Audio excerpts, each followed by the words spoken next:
Muito boa noite, caro telespectador. Está a assistir ao programa Opinião no Feminino.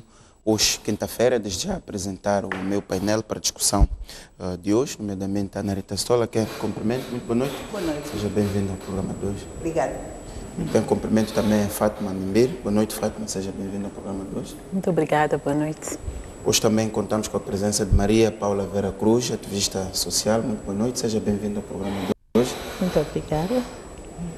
Muito bem, caro telespectador, hoje vamos discutir o recenseamento da população e habitação, uma atividade que iniciou esta segunda-feira e que visa essencialmente definir a quantidade, portanto, quantos somos, as condições em que vivemos, o nível de formação dos moçambicanos, entre outros aspectos. Vamos discutir a visita do Presidente da República ao Ministério da Ciência e Tecnologia e, no fim, vamos discutir a decisão da polícia de suspender todo o efetivo na Ponta do Ouro por suspeitas de corrupção e extorsão. Este tema é importante, atendendo a situações que são levantadas em relação à má atuação da polícia. Maria Paula Vera Cruz, hoje começo mesmo por si. O recenseamento iniciou, é um exercício importante, como tem estado a ser dito, nomeadamente para a definição de políticas públicas. O processo iniciou esta segunda-feira.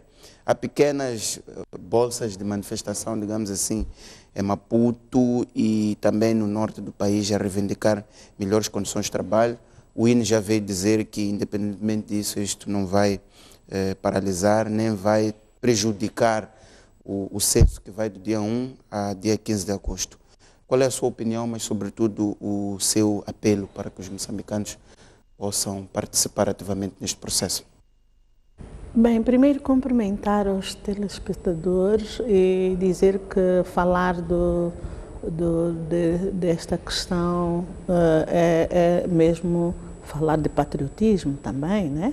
Porque eu acredito que todos aqueles que estão envolvidos, apesar de que todos nós estamos envolvidos, mas aqueles recenseadores, toda aquela equipe que vai fazer com que este recenseamento tenha o sucesso que é desejado, eu penso que, em primeiro lugar, tem que estar conscientes do que significa recensear os moçambicanos, saber quantos somos, significa um elemento fundamental para a planificação.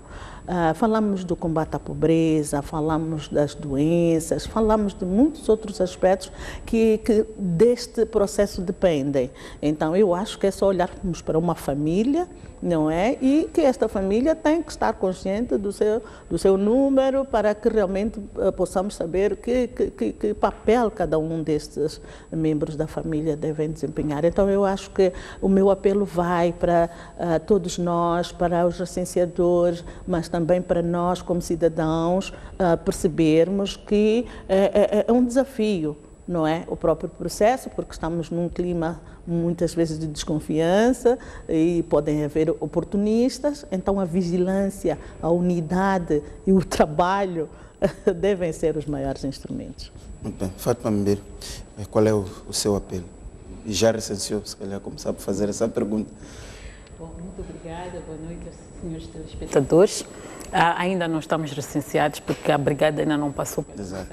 E vai até dia 15, ainda há muitos dias pela frente. Ainda há muitos dias, mas temos nos perguntado quando é que eles vêm.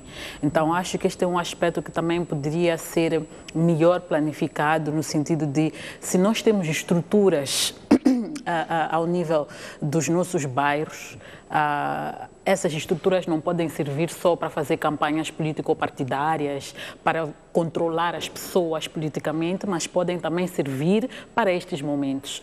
É preciso usar estas estruturas para informar as pessoas sobre quando é que as brigadas vêm, porque nós trabalhamos, saímos de casa, todos ficam lá apenas a empregada, às vezes não fica ninguém na casa, e aonde chegar não estamos lá. Então é preciso que haja essa previsibilidade. Eu acho que este é um aspecto importante. Temos estado a notar, vi em algumas reportagens que têm estado a passar, que nos bairros da periferia estão a usar essas estruturas, mas ao nível da zona urbana não sei se isso está a acontecer. E existem essas estruturas também na zona urbana e é preciso usá-las e tornar previsível. Portanto, eu estaria muito satisfeita se soubesse que vem à minha casa amanhã, eu me preparo, me organizo para recebê-los e recebê-los bem, no sentido de dar toda a informação que eles precisam para não terem que voltar, para fazer a correção a posterior, como em alguns casos terá que acontecer e que já vimos algumas reportagens a falarem sobre isso. Então, acho que este é um processo que se tem que preparar, é um processo que esperamos muito tempo por ele, esperamos 10 anos, e é um processo que tem que ser muito bem preparado, e o ser muito bem preparado significa usarmos de todos os instrumentos que nós temos, incluindo as lideranças dos bairros, dos condomínios, etc, etc, que nós já os usamos para outras finalidades, mas este é um momento patriótico, como foi dito, de usar estas pessoas para uma causa da nação. Estamos a falar de contar quantos somos para alimentar as nossas políticas públicas, porque nós não vamos poder prever qual é a necessidade em habitação se não sabemos quantos jovens nós temos, quantas crianças daqui a 10 anos estarão a completar 18 anos, o que significa que vão entrar para a fase de jovens e que vão ter essas necessidades. Portanto, é importante, é um processo crucial, é um processo importantíssimo, é um processo que envolve uma estrutura muito grande, muito investimento. E a respeito destes focos que nós temos estado a acompanhar, ficamos satisfeitos ao ouvir o presidente do INE a dizer que isso não vai afetar os resultados, não vai prejudicar o processo, mas tenho preocupação em relação à qualidade do processo. Porque este é um aspecto importante. Se nós estamos a dizer que o recenseamento é para alimentar as políticas públicas, significa que nós temos que ter resultados de qualidade. E nós sabemos que mesmo em pequenas pesquisas que se fazem, que nós usamos pesquisadores, há falsificação de resultados. Se nós estamos a lidar hoje, no início, é o terceiro dia é o segundo. É o terceiro dia, sim. E já estamos a lidar com pessoas insatisfeitas. Até porque o questionário é complexo. São exatamente, as pessoas já não estão satisfeitas. O que terá motivado esta insatisfação?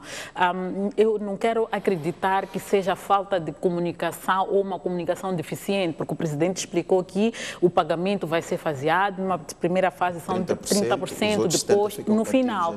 Estas pessoas que estão a manifestar-se não sabem disto, não lhes foi comunicado isto a tempo. Se as pessoas alegam que não foram informadas, é preciso que se esclareça essa situação, porque não se pode manchar um processo crucial. Estamos a falar de um processo patriótico, tem a ver com todos nós. Nós queremos um país melhor, um país que desenha políticas públicas com a informação adequada e políticas públicas que respondam aos nossos anseios, e para isso temos que ter, de facto, resultados de qualidade. E se há algum distúrbio, é preciso clarificar para corrigir. Ainda estamos no início, temos por aí ainda 12 dias. Penso que ainda temos tempo para esclarecer e resolver estas questões. Exatamente. Ana Rita Stoll, já recenseou, e qual é a sua opinião e apelo aos moçambicanos em relação a este processo? Boa noite, colegas, boa noite, município. Boa noite. Permita-me, antes de mais, porque não é fácil deixar passar despercebido, lamentar o passamento do Dr. António Pinto de Abreu. Sabemos que ultimamente o estado de saúde não era muito bom. Bem, só nos resta abraçar a família e que a alma dele descanse em paz. Já me recenseei, sim, já me recenseei. Ontem eu dizia, já fui contada, já fui contada. Quero associar-me ao que foi dito aqui. Este é um dos momentos altos de exercício de cidadania para todos nós, independentemente de tudo que vem na Constituição. Nós unimos-nos quando há este tipo de atividades. E acho que o nível de preparação ajusta-se aos desafios do momento também. Sabemos que em todo Moçambique, na sua extensão territorial, haverá de certeza absoluta zonas de difícil acesso, por razões óbvias que todos nós conhecemos. Portanto, quero encorajar todos os nossos compatriotas que estão a recensear, para que isso corra da melhor maneira possível. Há algumas dificuldades próprias de início do processo. A maior parte dos oficiais de do Instituto Nacional de Estatística já tem uma experiência bastante sólida. Eu testemunhei ontem a pessoa que me recenseou, já traz uma bagagem bastante considerável de recensear destes atos. Trabalhou na Zambésia e senti que é um ramo muito importante que muitas vezes nós não conhecemos porque pouco se divulga, mas encorajar. Quanto a algumas dificuldades que já notamos, quer em termos de subsídios, quer em termos de trocas de mapas, ou também ouvimos dizer que assaltou-se um armazém, se é verdade ou não, na Matola, não sei. Mas acho que são aspectos que podem ser corrigidos a bem da maioria e a bem da nossa nação. Ao nível urbano, Fátima, acho que, não sei se difere de alguns distritos, mas aqui no Campo Fumo, ontem, a nível do bairro da Pulana, sei isso por causa dos meus filhos, eles foram contactados anteriormente e já foram recenseados. Acho que há uma informação que é feita antecipadamente através das estruturas locais. Agora, essa chamada de atenção é importante, que é melhor monitorar isso tudo, aprimorar, que é para facilitar o processo. 15 dias, afinal, não são tantos como parece. É preciso evitar que a gente tenha outros sobressaltos no meio disto tudo. Mas é bom que nos recenseemos, porque o país precisa para se planificar melhor. Uma das vantagens deste censo em relação aos anteriores é que há muita informação mais detalhada que este censo vai ter, que os outros não tiveram, nomeadamente formação dos moçambicanos, inclui-se também aqui a questão de parentes vivos, parentes mortos, a questão dos bens que os moçambicanos têm, rádio, acesso à internet. Portanto, é uma estatística que vai permitir definir o perfil dos moçambicanos. No cômputo geral, de facto, pelo questionário, quem teve no último recenseamento há 10 anos, nota-se uma grande evolução. E os dados que são necessários vão permitir que realmente tenhamos, no mínimo, condições para fazer a projeção do desenvolvimento do nosso país nos próximos anos. Porque são dados que fazem falta. Ora, o município está a dizer que alguns aspectos do inquérito criam condições para que haja uma informação mais adequada, mais acabada. Por exemplo, o nível de analfabetismo, isso é um dado que vem no inquérito que é preciso exatamente saber a quantas andamos agora. Quando a pergunta é muito bonita, é muito seca ou simples como esta, sabe ler e escrever em alguma das línguas. Nem sequer é o português, alguma das línguas. Eu tenho tio-avós que só escrevem Xitsua. Esse não é analfabeto. Portanto, há muitos pormenores, sem falar dos aspectos demográficos. Exato. Porque vai-se provar que, de facto, a pirâmide de desenvolvimento de Moçambique é muito jovem. É muito jovem. E isso, com dados concretos, acho que quem de direito, quem trabalha nas áreas de programação e planificação para os próximos anos, terá muitos dados através deste recenseamento. Exato. Muito bem, vamos passar para o nosso segundo tema, que, enfim, são as constatações do Presidente da República ontem ao Ministério da Ciência e Tecnologia. Fátima, eu faço a pergunta a si. Enfim, o Presidente notou ontem que muitas instituições do Estado que deviam ter um papel dianteiro em relação às tecnologias de informação não estão lá, nomeadamente que das 2.000 instituições do Estado, apenas 650 usam o governo eletrônico. Dos 53 municípios, apenas 9. O Presidente também criticou a fraca fiscalização às instituições do ensino superior e até disse que se o Ministério não fiscaliza as instituições de ensino superior, será o Ministério a ser fiscalizado. As várias instituições que falaram levantaram problemas como infraestruturas, qualificação dos docentes, investigação e extensão. Fátima, qual é, assim, no cômputo geral, a sua opinião, sobretudo em relação às intervenções que o Presidente foi fazendo no Ministério da Ciência e Tecnologia? Bom, eu acho que foi bastante interessante esta visita que o Presidente fez, mesmo pelo pelo discurso que ele fez a posteriori, e fez discursos que eu acho também muito interessantes à volta da própria qualidade do trabalho que é efetuado ao nível das instituições. Voltou a falar, digamos, daquilo que chamamos de gorduras dentro da estrutura de gestão das próprias instituições, do próprio Ministério, comparado àquilo que são os resultados. Em relação às questões concretas que coloca sobre o governo eletrônico, etc., aqui a questão de fundo é perceber o porquê que as pessoas não usam, portanto, este instrumento que existe para facilitar a comunicação, porque, na verdade, é até para colocar as instituições a prestarem contas. É lá onde colocam a informação toda que é relevante sobre o trabalho que desenvolvem e responde àquilo que são as exigências que a própria lei do acesso à informação coloca, de informação proativa. Por que isto não acontece? Se nós formos a olhar, mesmo ao nível das instituições centrais, estamos a falar das páginas da internet dos próprios ministérios, muitos têm informação desatualizada, outros sequer estão lá, quando por lei há informação que eles deveriam colocar pública a partir destes veículos. Portanto, isto é um problema, digamos, estrutural, do não entendimento da importância de comunicar, de informar, o problema de não termos consciente, ou não sei se é propositado ou não, de que temos que prestar contas a alguém. E estes instrumentos existem justamente para isso, para facilitar os mecanismos de prestação de contas. Não se usa.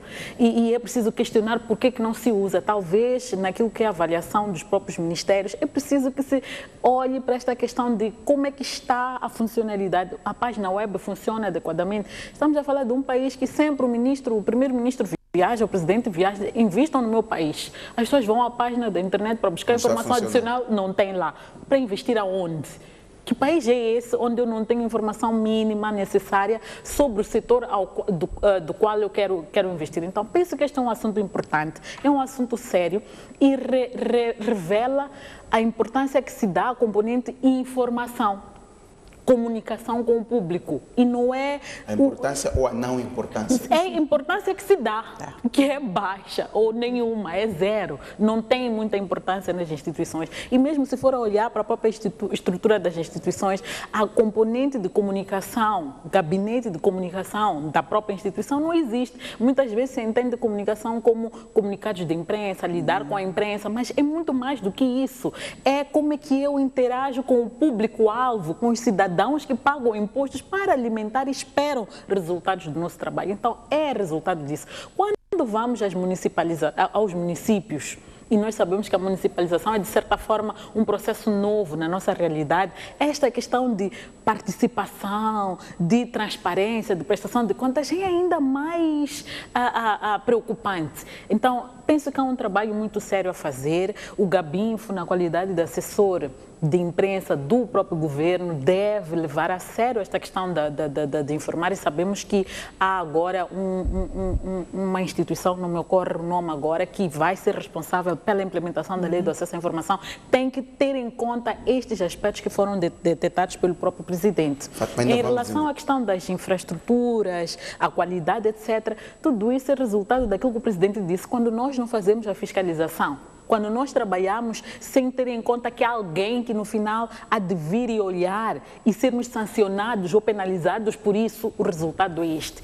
E houve nos últimos anos uma proliferação exacerbado, deixe-me acrescentar o exacerbado de instituições de ensino superior sem capacidade absolutamente nenhuma para ministrar os cursos que ministram. Resultado é que são estas pessoas que depois vão dar aulas nessas instituições e vamos reproduzindo pessoas não qualificadas, portanto, para prestar serviços nas várias instituições e até para dar aulas. E o resultado é a qualidade de ensino que nós temos no nosso país. E isso resulta, no final, naquilo que o próprio presidente disse: temos mais líderes, porque todo mundo acha que para progredir tem que ser chefe, tem que ser diretor, e alimentamos essa estrutura que é bastante pesada e esquecemos que é preciso que usemos os quadros altamente qualificados a fazer coisas. Portanto, quando você tem PhD, não é pensar que porque tem PhD tem que ir imediatamente ser diretor, tem que ser chefe, tem que ser PhD, usar o conhecimento que tem para trazer benefícios para a instituição. Então, é isto que eu penso que é um desafio muito grande e que o presidente poderia ter trazido esta questão muito mais concretamente e não ficar naquele discurso de temos mais chefes. E por que temos mais chefes? Quais são os instrumentos que nós temos para incentivar as pessoas a não quererem ser só chefe, porque ser chefe é responsabilidade, mas querer ser um técnico, um funcionário que presta serviços, que dá contribuição de facto para a instituição e no final eu me orgulho que eu estou a emprestar o meu conhecimento para o benefício desta instituição, para o benefício do país, mas ao mesmo tempo para o meu próprio benefício, porque no final ninguém quer trabalhar para receber 15 mil meticais que não cobre o cabaz mínimo que é necessário para um cidadão viver com qualidade neste país. Maria Paula Vera Cruz, qual é o seu ponto de vista em relação àquilo que o presidente, as constatações, aquilo que o presidente notou? A Fátima levanta aqui a questão da informação, que isto revela a forma como o governo olha para a componente da informação, a questão da falta da transparência e, por último, esta questão da qualidade de ensino, que se reflete na ausência de uma fiscalização do Ministério da Ciência e das instituições de ensino superior. Bem, não fugindo ao que a Fátima disse, para mim, eu gostaria mesmo de parabenizar o nosso presidente pela visão que ele tem, olhando para a relevância de termos este boom do ensino superior, mas que também teremos que olhar para a questão da qualidade. Muitas vezes nós falarmos de qualidade, poderemos discutir bastante acerca do assunto, porque a qualidade pode ser uma qualidade teoricamente, não é? Olhando para um estudante que sai das nossas universidades, que conhece todas as teorias, que sabe cantar todos os teóricos e tudo mais. Mas na prática, quando não se centra numa investigação que ele se espelha na capacidade de este mesmo estudante, este técnico, poder refletir sobre o desenvolvimento local e olhar como é que aquele conhecimento que ele tem se pode, na prática, refletir na vida dos cidadãos, naquilo que ele pode dar para os cidadãos. Eu penso que aqui estamos perante uma situação em que precisamos de refletir bastante sobre a consolidação deste facto de termos muitas universidades. Mas um dia discuti até convidaram para um encontro que íamos refletir a reforma do ensino superior. Eu olhei para mim e eu disse, bom, se calhar eu não tenho muito a contribuir. Mas no fim da discussão ficou claro que não é possível discutir a qualidade do ensino superior sem olhar para a qualidade do ensino básico. E eu dizia que talvez seja a responsabilidade do ensino superior discutir sobre a qualidade. Que pressupostos, o que é mesmo que nós podemos buscar como solução para melhorar o ensino básico? Porque se não temos um ensino básico que é o pilar para o ensino superior, realmente vamos multiplicar universidades e no fim todo mundo quer ter um diploma, mas no fim da história a relevância desses diplomas não se vai verificar. Também existe a questão de uma reforma constante. Hoje estamos a falar do ensino técnico profissional e depois estamos a falar também de aspectos que têm a ver com o emprego, estamos a olhar para as empresas, não é? Que não estão a encontrar neste boom do ensino superior os recursos humanos adequados para aquilo que são as necessidades do país em termos de profissionais. Também estamos a olhar para essa questão da investigação. E um dia discuti assim, currículo local é uma questão que está como componente do ensino básico, currículo local, ligar o conhecimento ao desenvolvimento, ao contexto. Mas será que isso, ao nível do ensino superior, é uma prioridade também, o currículo local para desenvolver? Porque se as universidades ficarem fechadas nelas mesmas, sim, fazem investigação, mas que tipo de investigação? Nós não vamos encontrar a relevância dessas mesmas universidades. E eu acho que o presidente aqui foi feliz, uma investigação que tem como componente a busca de soluções. Soluções de governação também, que é o que ela estava a dizer, que nós muitas vezes temos um técnico, temos um estudante que só está à espera do papel para ser chefe. E se ele não é chefe, muitas vezes ele se encontra numa situação de não poder dar o seu contributo da melhor forma.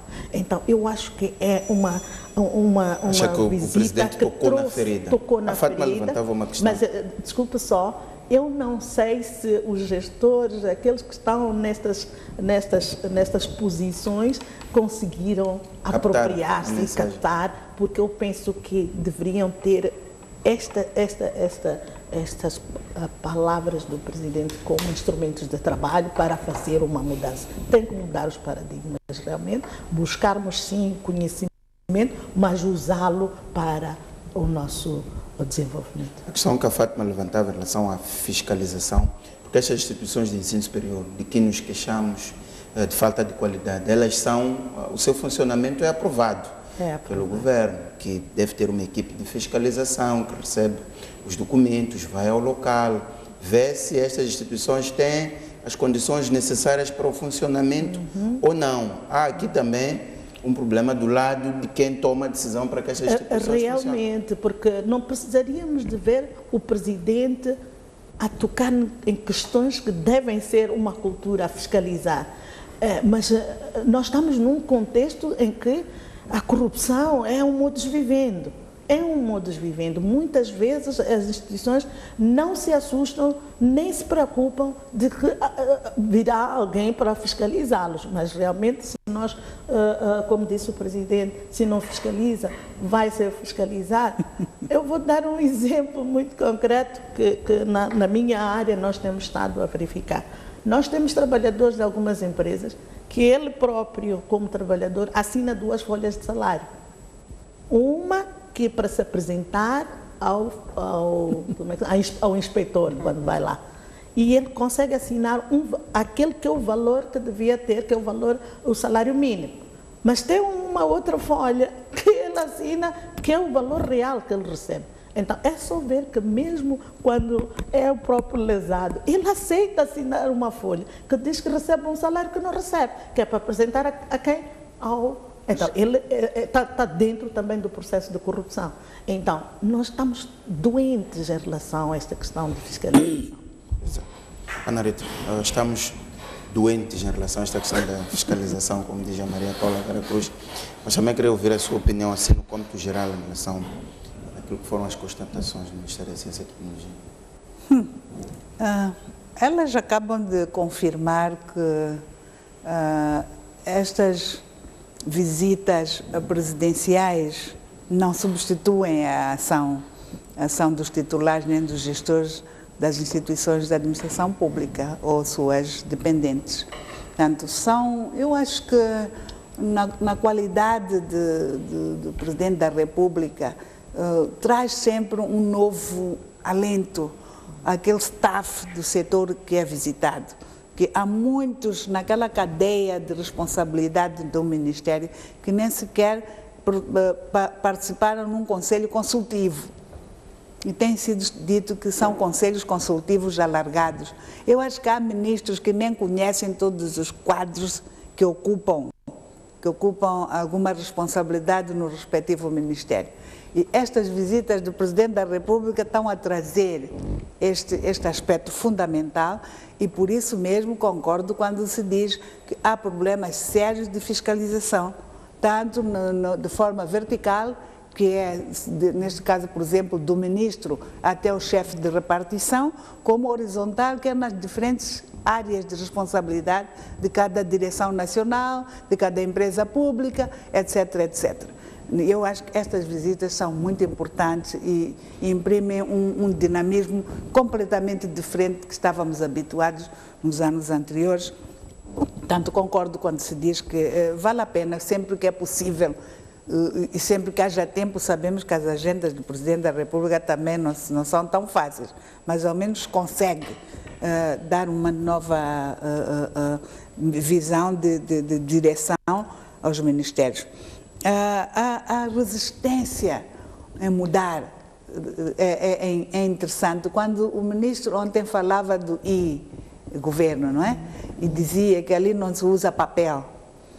Já vimos quanta poupança ao nível da administração pública haveria se todos, a maior parte dos órgãos das instituições públicas não utilizassem papel por tudo. A dada altura é necessário papel para passar uma certidão, um certificado, tudo bem. Mas a quantidade de resmas de papel que se gastam hoje podia ser substituída se todos aderissem aos sistemas que já existem. Então, esta atitude de resistência também tem nada a ver com a qualidade de recursos humanos que a administração pública ainda tem. Ainda tem, Fátima e a Cruz. Porque eu sinto que, ao nível da administração pública, os recursos humanos, primeiro, a mobilidade é muito lenta. Segundo, a resistência mesmo de progredir ou admissão de quadros jovens com melhor capacitação, com melhor qualidade, para poderem responder às expectativas e os desafios da atualidade. E também a demanda social, claro. A sociedade hoje quer os seus documentos, quer tudo. Quando houve uma coisa, quer, vai e não apanha. Esse é um dos aspectos. A terceira questão também, eu acho que há muitas coisas que têm que ser ajustadas, que é a atitude. Não, quando ontem percebemos que a maior parte dos setores consome dinheiro, quer dizer, para já não produz receitas, mas cria setores que exigem que sejam potenciados com valores através do orçamento do Estado, neste caso concreto. Então, o Presidente colocava um grande desafio: usem o conhecimento para fazer dinheiro. Para fazer dinheiro, porque não é uma instituição de investigação aquela ali. Está a falar do Parque de Maluane. Estou a dar esse exemplo do Parque de Maluane. Exemplo, desde que foi criado, parece que o que estava a preocupar ontem, nós não estávamos lá, mas vimos um bocado. Mas o que é que faz? O que é que já fez? Os estudos que já foram feitos ainda não podem ser vendíveis. Acho que sim, ciência é ciência em qualquer sítio. O setor privado pode solicitar. Aliás, estudos. Os pressupostos que conduziram à construção do empreendimento têm que ser colocados em cima da mesa. Aparentemente também ficou um pouco esclarecida a ideia de quando há um financiamento, pressupõe que haja todo tipo de estudos que fazem com que com aquela instituição ou com aquela obra que vai ser edificada esteja prevista a viabilidade.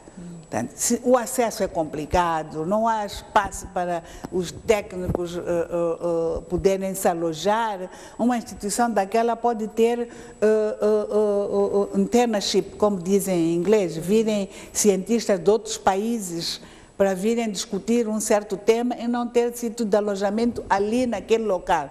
Claro que isso cria outros problemas. Alguns de nós sabemos, por exemplo, em Arusha, há grandes centros de investigação que vão muitos cientistas ao nível da SADC e do mundo para discutir assuntos, e há sítios para estar. Agora, aqui em Maluane parece que só há aquele edifício e depois o resto não está contemplado. Isso é outra despesa adicional, além da que o Estado já proveu para se construir toda aquela infraestrutura, que não está a fazer nada ainda.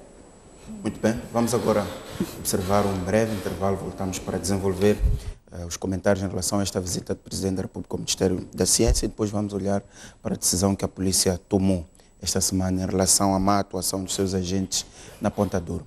Até já.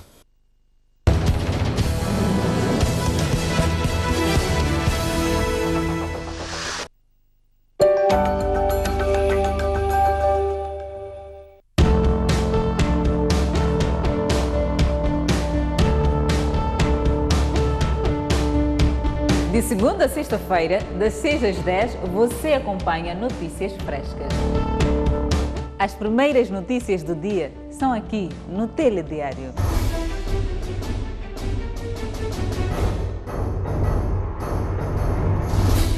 O seu dia começa conosco e com você, informado.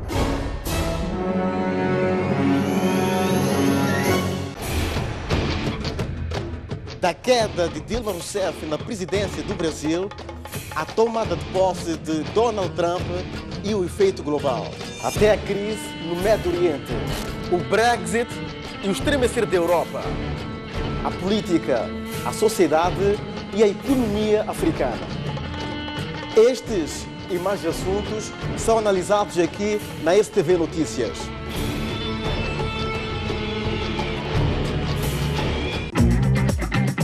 Ler o jornal O País ficou mais fácil. É isso mesmo. O País Digital está à sua disposição onde e quando quiser. No seu computador, no seu celular ou no seu tablet. Não perca mais tempo. Faça a sua subscrição e leve o país sempre consigo. O País, a verdade como notícia.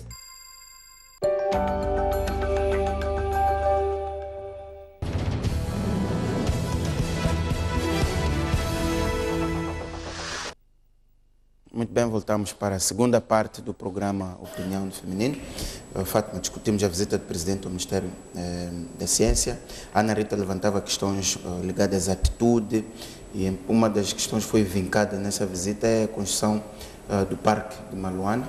E um dos problemas que se levantou nessa visita, um dos pontos que se colocou é que, por exemplo, o estatuto que o Estado criou, que tem que dinamizar o tal governo eletrônico, funciona numa flat, no segundo andar aqui na cidade de Maputo, e quando se perguntou por que a flat não passa para Maluana, não havia ainda um entendimento dentro do Ministério. E no geral, nestas visitas que o Presidente tem feito, constata-se muito isto nas organizações. Lembremos-nos no caso do Ministério, na visita à antiga de Transportes Públicos de Maputo, TPM, havia um mecânico, mas que não podia ir reparar a bateria porque a sua missão era só substituir pneus da viatura. E constata-se muito isto, não necessariamente a falta de capacidade e a falta dos recursos estão lá presentes, mas uma questão de intervenção, uma questão de ativismo e uma questão de atitude, sobretudo. Na verdade, o que o município descreve é, na verdade, falta de seriedade. Nós estamos num país em que, infelizmente, muita gente não é séria, não assume com seriedade as responsabilidades que tem. Se nós formos aprofundar, se calhar, esta questão da flat que se aluga para o funcionamento do Instituto, havemos de encontrar, se calhar, uma teia lá que nos leva a alguém dentro do Ministério que, no final, está a ganhar dinheiro em rendas. Isto é falta de seriedade.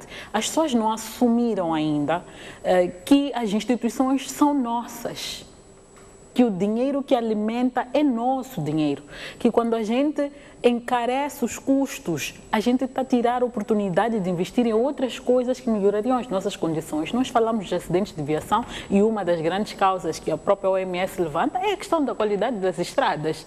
Como é que nós vamos ter estradas de qualidade se não temos dinheiro suficiente? Porque esse dinheiro o tempo todo está a ser drenado para coisinhas que encarecem, que são desnecessárias às vezes, que nós poderíamos reduzir os custos. Portanto, é de facto uma questão de atitude, é uma questão de seriedade, é uma questão de apropriação. Nós não nos apropriamos do Estado que temos, das instituições que temos.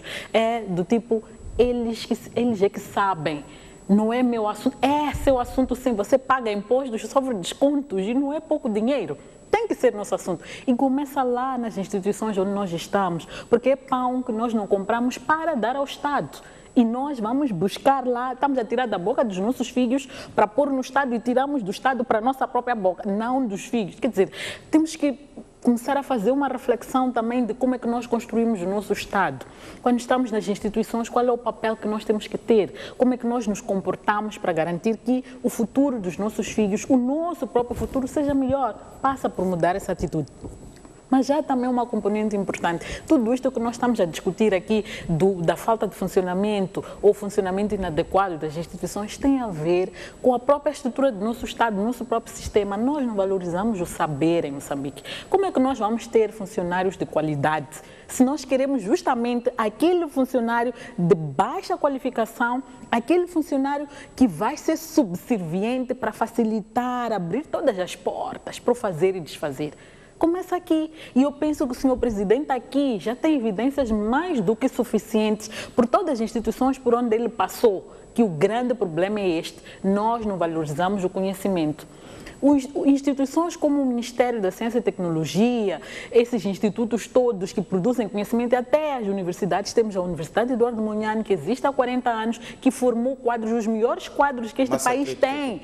Vem da Universidade Eduardo Mondlane, vem da Universidade Pedagógica, vem da Escola Comercial, do Instituto Comercial, etc. Nós temos, as pessoas estão a produzir conhecimento. A questão é o uso deste conhecimento. Hoje, a cidade de Maputo está a passar por uma crise de água. Mas há estudos, se for ali a Direção Nacional de Águas, há de ir ver calhamaços de estudos que foram feitos por quadros técnicos que estão lá nas universidades, alguns até estão lá nos institutos. Estão lá guardados, empoeirados, porque ninguém vai lá abrir. Estão lá, esta crise já estava prevista, as soluções estavam lá, fizemos o quê? Sentamos, porque o conhecimento não conta. Estamos à espera de virem os consultores do Banco Mundial, para virem nos dizer o que eles querem, que não resolve os nossos problemas. Entretanto, nós temos solução aqui. Então, passa também por mudar de paradigma. Portanto, senhor presidente, não basta ir e apontar os problemas. É preciso ir e olhar de frente e assumir que temos problemas. E o problema principal começa justamente por não valorizarmos o saber. Não valorizarmos as pessoas por aquilo que elas são capazes de nos dar em termos de ganhos para nós crescermos como Estado. E pensamos, esta pessoa pode me facilitar, esta pessoa eu posso colocar ali estrategicamente para facilitar os meus esquemas. Temos que sair disto. Começar a pensar no esquema de como é que construímos este país na busca de soluções para um progresso. É isto que nós queremos. E é injusta a ideia de que acusar estas instituições de que não há resultados. Há muitas coisas. Eu me recordo, na altura que eu era jornalista, visitei, incluindo o próprio Parque de Maluana e outro que está em Boane, algumas experiências que foram feitas. Há sistemas de regadio que foram pensados por moçambicanos, inovadores. Mas nós estamos a dizer que as zonas rurais neste país não têm acesso à água, não estão a produzir como deve ser porque não chove. Mas nós temos mecanismos de garantir irrigação, e uma irrigação que gasta pouca água. Mas está lá o conhecimento, ninguém vai buscar porque não interessa. E não interessa por quê? Porque queremos continuar a ser uma economia que vai importar, porque dali vêm comissões para algumas pessoas e penhoramos todo um Estado. Então, aqui, mais do que dizer que é porque as instituições não funcionam, que eu acho que não é de todo justo, não é de todo verdade, porque há muito conhecimento. O Ministério da Ciência e Tecnologia é uma das instituições que ao longo destes anos gastou-se muito dinheiro, mas não se vai ver porque o país não está interessado naquele conhecimento. Não está. Este que é o grande problema, não está interessado. Estamos a produzir, fica aí perdido. Assim como não está interessado nos quadros que formamos nas universidades, não querem nos ouvir como moçambicanos, querem ir ouvir o americano, o britânico, que vem lá, mandado pelo Banco Mundial, pelo FMI. Mas nós temos gente aqui que pensa, que produz conhecimento e até vende algum desse conhecimento para estas mesmas instituições e depois eles devolvem-nos. Quer dizer, nós temos que pensar mesmo de uma forma de mudar. mudar, mas é para mudar estruturalmente. Estou a ver a Vera Cruz já a reagir.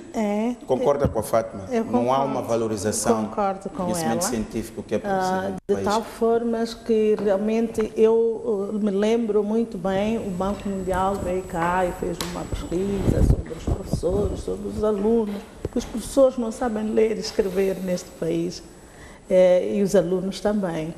Mas eu fiquei tão preocupada com essa informação que, quando o jornalista me estava a entrevistar e a falar disso, primeiro perguntei se ele sabia ler e escrever, o jornalista, e ele me disse que sim. Eu perguntei quem te ensinou, se os professores moçambicanos não sabem ler e escrever. Então, muitas vezes, para mim, é um paradoxo nós olharmos e julgarmos indivíduos. Porque, se calhar, o grande problema que nós temos é o sistema. Então, o indivíduo está ali, tem o seu conhecimento, mas ele não consegue se encaixar num sistema que não ajuda a valorizar o que ele sabe. Muitas vezes eu acho que há pessoas que querem dar o seu contributo, mas primeiro tem que se lhes perguntar a eles de que lado estão. Exatamente. Mas quando falamos de sistema, exatamente estamos a falar de quê? O sistema, para mim, é olharmos, por exemplo, um dia eu dizia no Ministério da Educação, estávamos a discutir o plano estratégico. Então, plano estratégico, professores, plano estratégico. Eu me levantei e eu disse, será que este professor que nós queremos colocá-lo na sala de aulas para fazer com que este plano estratégico aconteça, ele está ciente deste plano estratégico, ele conhece? E eu desafiei a dizer, vamos aqui a Josina perguntar um professor se ele conhece o plano estratégico. Até diretores. Há pesquisas que mostraram até um diretor que está ali na escola não conhece o plano estratégico. Então, para mim, um sistema é aquele que vai trazer os atores principais, não é? A terem o domínio daquilo que são as regras do jogo, daquilo que são as políticas, não é? Porque ele vai se apropriar dessas políticas, de tudo aquilo que tem que trazer o resultado. E ele não ser aquele que vai ser apenas uma máquina. Agora faça isso. Ele não está claro sobre o que tem que fazer, por mais que ele seja bem formado. Se ele não está ciente, não está dentro do sistema, o que nós pretendemos mesmo? Qual é o nosso sonho como um país em termos de educação? Ele não está lá quando nós estamos a definir essa política, quando nós estamos a decidir, não é? Isso tudo. Ele não está. Então, ele vai implementar o quê? Vai implementar algo totalmente diferente, porque se calhar ele está ali, ok, tu és um técnico, tu és um amigo, quer dizer, ele está ali e ele até pensa que ele não precisa de fazer muito esforço, mas depois falha tudo, não é? Porque não é o indivíduo, é o sistema que ele tem que estar de tal forma que aquele indivíduo se adeque ao sistema. Então, quando disseram que os professores não sabem ler e escrever, eu disse por quê? Qual é o que está mal aqui? É o professor ou é o sistema? Então, aquela avaliação para mim, avaliou o sistema. Nós deveríamos sentar para pensar, mas que sistema que temos nós que até faz um professor não saber ler e escrever? Como é que é possível termos um professor que não sabe ler e escrever? Nós estamos a desmentir, mas é o professor ou é o sistema que está com problemas? No seu entender é o sistema. É o sistema. Então tudo que falha aqui, se calhar, e como dizia Ana Rita, a gente casmurra, resistência às mudanças. Nem quer saber se tem programa, se tem não sei o quê. Ele não quer saber, ele está lá. E vai fazendo tudo que não tem nada a ver com aquilo que nós pretendemos. Ana Rita, aqui duas ideias. A primeira da Fátima, não há uma valorização do conhecimento científico no país. Vera Cruz levanta a questão de que o problema é o sistema. Não há uma apropriação por parte de quem tem que executar as decisões, nomeadamente professores, o corpo técnico. E não havendo essa apropriação, enfim, a implementação dessas estratégias, desses programas, desses planos não ocorrem conforme previsto. Concorda com essas duas opiniões? A Vera é minha colega. E Eu não queria entrar deixar a sensação de que há problemas com o sistema, porque sabe que nós temos feito avaliações e avaliações que nunca mais acabam, há mais de 40 anos praticamente, ao nível curricular. E eu gostei quando disse que não ficou cética com o reporte do Banco Mundial, segundo o qual um professor não sabe ler e escrever. Depende do contexto em que está-se a referir, que o professor não sabe ler e escrever. Porque, no geral, é claro que o professor sabe ler e escrever em Moçambique. A criança com 4 anos, 3 já escreve nas escolas primárias. Portanto, isso também não é generalizado. Agora, o nosso cavalo de batalha tem sido sempre a valorização profissional dos moçambicanos. Por força das circunstâncias, durante muito tempo, nós tivemos assessoria externa no aparelho, não é? Do Estado, muitas vezes. Os ministérios, cada setor tinha um assessor e a preocupação da assessoria nunca foi de transferência de conhecimento, nem tampouco de trazer ao conhecimento do homem moçambicano o manuseamento do conhecimento que ele adquire em termos acadêmicos. Este é o grande problema que nós temos, porque altamente formados, já temos, a Universidade do Eduardo Mondlane, desculpa, vale a pena, os quadros que são formados lá têm conhecimento, eu sinto que têm, porque quando vamos para qualquer universidade, em qualquer canto do mundo, para fazer pós-graduação, sempre somos distintos e até temos ONAS. Fátima deve ser uma delas, porque vê-se que tem conhecimento capaz para fazer um mestrado. E hoje em dia também mestrado quase que já nem é nada aqui, Vera. Quase que toda a gente agora é mestrada, quer dizer que tem. Agora, como se saímos do conhecimento que nós adquirimos e colocámos-lo para ser útil à sociedade em que nós vivemos? Temos este problema. 2, há uma grande resistência às TICs no aparelho de Estado. Eu não estou a falar no geral, porque no geral, hoje, toda a gente tem telefone, toda a gente vê internet, toda a gente Facebook, Skype, não sei o quê, o próprio banking que agora é feito nos telefones. Há uma base para nós aceitarmos e abraçar as novas tecnologias e novas formas de gerir a vida do Estado. Não estamos a fazer.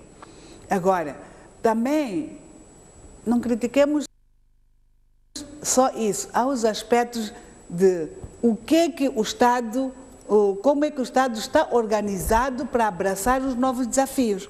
Portanto, há zonas do nosso país que ainda há problemas sérios de energia, pelo menos em termos de qualidade. Ela oscila bastante e muitas vezes não há sistema até para ATMs. Não há. Então, um dos problemas, para todos termos acesso à internet, tratarmos com maior eficiência e eficácia os despachos para fazer funcionar a administração pública. A terceira coisa que faz com que eu não aceite muito a ideia de problemas com o sistema é que a própria Constituição da República e demais leis centralizam toda a sua ação no homem. O homem é o fator fundamental para a transformação desta sociedade. Ora, o que está a acontecer então? Problema da autoestima? Porque todos querem ser chefes, são só maus hábitos que a gente adquiriu e tem que ultrapassar. Não sei se o município já reparou, se vai mesmo para o banco para levantar ou depositar, a pessoa é impaciente, não quer ficar na fila. Não quer ficar na fila. Quer dizer que não está preparada para gerir as suas expectativas. Não pode ser assim. Todos temos prioridade. Então, essas coisas todas não vou dizer que é problema, há erros no sistema. Há problema, sim, de nos ajustarmos às exigências do progresso, condições mínimas para trabalhar. O Estado não pode ser o depositário de quadros só para exigirem mais e mais e mais dinheiro. Antes, pelo contrário. Aqueles que têm a sorte de ser agentes da administração pública têm que usar os conhecimentos que têm para tornar o Estado mais eficiente e fazer com que a expectativa do cidadão seja lá encontrada. Portanto, é nesse sentido. Mas tudo indica que temos problemas sérios de fiscalização, temos muita relutância com a auditoria. A auditoria ajuda a ver os problemas onde existem e podemos corrigir antes de chegarmos ou estaremos onde nós chegamos. Exatamente. Fátima? Sim, eu queria só rebater esta questão de que o problema é, de facto, sistemático. A partir do momento em que qualquer pessoa ou em que fica evidente de que qualquer possibilidade de crescimento ou de progresso depende de você estar alinhado ou você estar na posição A, B e C e não de estar ali a fazer o seu trabalho. Isto é um problema sistemático. Nós não estamos a valorizar os quadros que temos por aquilo que eles são e nos podem dar, do conhecimento e da mais-valia que vão trazer para o aparelho do Estado. Esta é que é a questão do fundo e isto é um problema sistemático. Porque a partir do momento em que o sistema se estrutura dessa forma, significa que não temos outra forma de seguir senão esta. Então as pessoas todas vão se conduzir na lógica de eu não quero ter orgulho de ser o melhor funcionário porque eu trouxe uma ideia revolucionária que garantiu, por exemplo, que a documentação fluísse rapidamente na instituição, mas porque para mim a melhor premiação é ser diretor, porque eu vou ter um salário X e ainda vou ter regalias e vou poder ainda fazer umas aldrabices aí, ninguém me descobrir. Este é que é o grande problema. Então, o que temos que mudar é, de facto, o paradigma. Começar a pensar que tipo de país nós queremos, que tipo de funcionário nós queremos e como é que nós alimentamos este funcionário, como é que nós alimentamos os sistemas. O professor, por exemplo, no nosso país, uma coisa caricata, o nosso país precisa de contratar por ano 20 mil novos professores, mas veio o Banco Mundial e os seus amiguinhos lá e disseram não, Moçambique tem que contratar só 8 mil professores e nós sentamos, mas nós sabemos que a nossa prioridade é a educação, que se não tivermos uma educação de qualidade, não tivermos todas as crianças em idade escolar a terem o ensino básico, pelo menos concluído obrigatoriamente. E nós não estamos a garantir isso, temos mais de 200 mil crianças fora da escola. Portanto, é o sistema. A agricultura no nosso país não evolui, não porque não há conhecimento, não porque não temos extensionistas qualificados, mas porque o investimento na agricultura é para pagar o diretor, é para pagar o ministro, é para pagar não sei o quê, e não em insumos que de facto vão revolucionar a agricultura. Isto é sistemático. Fátima, eu até, quando a Ana Rita disse que não era sistema, eu até comecei a pensar, se calhar estou a falhar no nome, mas quando a Fátima vem, e mesmo a Ana Rita falou da auditoria, fiscalização, tudo isso é sistema. Eu só vou dizer uma coisa, o INE começou a fazer aquela fiscalização aos restaurantes, às padarias. O INAI. Que se pressupõe que tenha que ser assim a todos os níveis. Alguém me disse ontem, aquilo é gás, há de acabar. Sabe como vai acabar? Vão começar a corromper aqueles membros da equipe, porque acho que aquela senhora é incorrompível. Então, o que vão fazer vão corromper aqueles outros ali. E ela vai ficar sozinha. Quando ela ficar sozinha, ela não vai fazer nada. Sim, gente, mas é por isso que eu estou a dizer que não posso considerar isso um sistema. Porque em que é que nós nos baseamos para implementar o programa do governo? Em que? Estamos a dizer que é preciso fazer um novo programa? Não podemos. Estamos a dizer que a Constituição está mal escrita? Também não é aí. Estamos a dizer que não temos identificado os vários atores da administração pública, também não é, porque a administração pública está em reforma, e nós todos conhecemos, nem começou há 5 anos, já vem. É daí que eu dizia que o Sistema Nacional de Educação, nós as duas conhecemos muito bem o problema. Ensino superior, problema de fiscalização do ensino superior, particularmente na área privada, na área particular, também está escrito. Quem é que deve cumprir, quem deve implementar? É aí que eu concordo que nós temos problemas sérios, primeiro, de fiscalização, segundo, como é que a Fátima tem dito, de responsabilização, temos. E com estes moçambicanos que nós temos, e hoje, a maioria das pessoas que não conseguem vaga para trabalhar são jovens. Formatos. São esses que têm a capacidade, no meu entender, para imprimir novas dinâmicas no aparelho. Porque eu não aceito, Vera, eu não aceito sair. Eu sou diretora nacional de recursos humanos, estou ali, já estou em idade de reforma e não aceito. E há uma série de jovens, e quando há redimensionamento no aparelho do Estado, quando há problema de cortes por causa de orçamentais, quem é afetado? O sistema. São os quadros jovens, porque tal coisa de não ter experiência. Portanto, para mim, o sistema está bem identificado, sabemos muito bem o que Moçambique precisa. Okay. Não precisamos sequer de assessoria externa para nos vir ensinar literalmente nada. Okay. Agora, quadros para poder implementar, eu também desafio a quem de direito os temos. Agora, tenhamos muito mais perspicácia em gerir os recursos humanos que o Estado tem hoje, para podermos conseguir responder com esses programas todos. Mesmo no fim, 1 minuto para si, 1 minuto para Vera Cruz, continuam a insistir na ideia de problemas. Sim, e é um problema estrutural. Tudo bem, vamos mudar, dizer estrutural, se melhor agradar.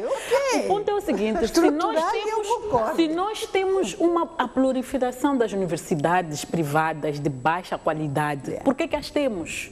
Porque todo mundo está à procura de um canudo. E por que todo mundo está à procura de um canudo? Não conhecimento, atenção. Não estamos à procura de conhecimento. Estamos à procura de um canudo. Que é melhor pago. Exatamente. Por quê? Porque o sistema está montado para pagar bem quem tem um diploma. Esse que é o grande problema. Este é que é o ponto. Temos que mudar esse paradigma. O que eu sei fazer? Como é que eu posso contribuir? Estrutural. Sistemática, como queremos. Se a volta disso. O que significa isso? Porque, na verdade, nós temos lá esses bons quadros. Mas, quer dizer, eu volto a dizer, o sistema pode ser um problema estrutural, mas eu acredito que nós precisamos que, se temos sim a nossa Constituição, eu estou resistindo, porque o sistema não me consegue tirar. Exatamente. Mas que sistema? O meu problema é que eu devo reformar. É uma coisa abstrata.